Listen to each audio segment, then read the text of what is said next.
नमस्कार, know the nation में आपका स्वागत है और मैं हूं गरिमा। प्रयागराज में करीब 55 करोड़ लोगों ने डुबकी लगा दी है और जैसा कि भारत में कहा जाता है अतिथि देवो भव।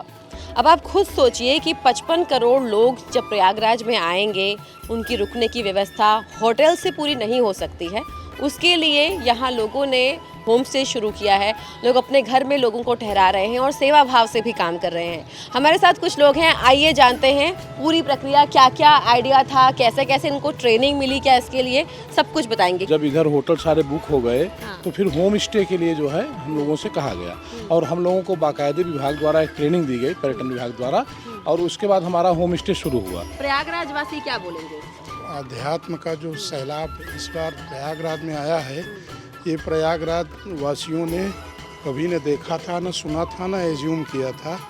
लेकिन माननीय मोदी जी के निर्देशन में हमारे मुख्यमंत्री जी जो इतनी अच्छी व्यवस्था यहाँ कराए, तो उस व्यवस्था के साथ साथ प्रयागवासियों ने भी उनके कदम में कदम मिलाया और अपने को खुद परेशानी में डाल करके पूरा महीने 2 महीने कोई 4 पहिया अपना वाहन नहीं उठाया, लोग स्कूटर नहीं उठाए। लेकिन जो हमारे अतिथि आए उनके लिए रास्ता दिया गया, उनको प्राथमिकता दी गई। जिनका होम स्टे नहीं रहा है उनका भी बहुत बड़ा योगदान रहा है। कोई 10 लीटर दूध दे के चाय बना रहा है, कोई 100 लीटर निःशुल्क सेवा दे रहे हैं। लोगों को भोजन एक तरह से गलियों में मिला है। दिल खोल के यहाँ के लोगों ने खर्च किया है और इतनी 80 साल की हमारी आयु हुई है, जो लोगों की यहाँ के प्रयागवासियों की भावना रही अतिथियों के प्रति, वो सराहनीय रही है। क्योंकि कोई यहाँ भूखा न सोए, ये भावना सारे लोगों के अंदर रही। कभी आपने ऐसा भी महसूस किया कि कभी कोई समस्या हो रही है भाषा समझने में या कुछ? उनको मैं इंग्लिश में एक्सप्लेन करता था तो वो सारे समझ जाते थे। आप जानते भी नहीं हैं उनको, पर ऐसे अतिथि आपके घर में आए और आप उनको अपने घर में ठहरा रहे हैं, कितना चैलेंजिंग रहा आपके लिए? अगर आपका माइंड सेट है, इफ़ यू आर इंटरेस्टेड कि I have to do this, then you can do it. And that same feelings was in the people were first devoted to the people.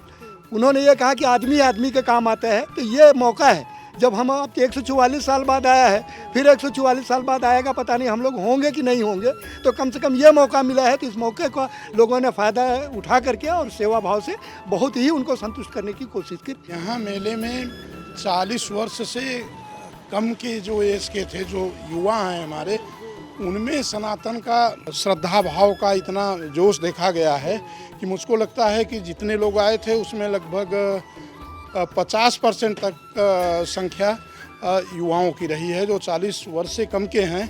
ये हमारे सनातन धर्म और हमारे देश की संस्कृति के लिए एक बहुत अच्छा संदेश। 56 करोड़ लोग यहाँ आए और प्रयागराज की जनता, जो कि मेरे हिसाब से 18 लाख या 20 लाख का जो वो है, उन्होंने दिल खोल कर स्वागत किया और 56 करोड़ लोगों को हमने भरपेट भोजन करा के भंडारे के थ्रू, भंडारा चला, चाय चली, पानी चला, किसी भी तरह की अव्यवस्था यहाँ नहीं होने पाई। इसके लिए माननीय मुख्यमंत्री जी का, माननीय प्रधानमंत्री जी का बहुत बहुत धन्यवाद। इस बार का महाकुंभ कैसे अलग? सबके सुविधा के लिए विशेष ध्यान रखा, जैसे होम स्टे लोगों ने अपने घरों में पनाह दिया। अब जाहिर सी बात है, लोग आएंगे तो कुछ इनकम भी करने के लिए वो तो बेसिस रहता है। हाँ, इनकम भी करेंगे, लेकिन वो क्या कहते हैं, सेवा भाव से की एक तरीके से। इस बार का महाकुंभ आपको क्या याद दिलाता रहेगा, क्योंकि हम अंतिम पड़ाव की तरफ जा रहे हैं महाकुंभ में, तो क्या चीज़ ऐसी है जो याद आएगी? इसमें ये चीज़ जो मुझे प्रफुल्लित की, मैं अपना व्यक्तिगत बता रहा हूँ, वो ये है कि जाति धर्म संप्रदाय को तोड़ा है। यहाँ कोई एकदम नहीं देखा कि मेरे बगल कौन है, कौन दाएं है, कौन बाएं। फुल फैमिली जैसे अपने परिवार के लोग होते हैं, उसी ढंग से संगम में लोगों का स्नान हुआ है। लेकिन मैंने ये चीज़ देखा कि लोग स्नान करने के बाद में पूर्ण संतुष्टि, उनके चेहरे पर मुस्कान, सारी थकान उनकी गायब। इससे बड़ी संतुष्टि मिली। 80 वर्ष की आयु है, लेकिन ऐसा मैंने आयोजन और सफाई नहीं दी। अभी महाकुंभ अंतिम पड़ाव पर चल रहा है, तो अब कैसी फीलिंग रही? अंतिम पड़ाव की आप बात कर रहे हैं मैडम। अभी तो यहाँ ये है कि इतना अपार कहाँ से श्रद्धा आई, युवाओं में आई, लोग चले आ रहे हैं, कहाँ से आ रहे हैं कुछ समझ में ही नहीं आ रहा है। हम लोग सोचते हैं कि कल भीड़ कम होगी, और मेला, बड़ी बड़ी गाड़ियों से लोग आ रहे हैं, फिर पैदल चल रहे हैं।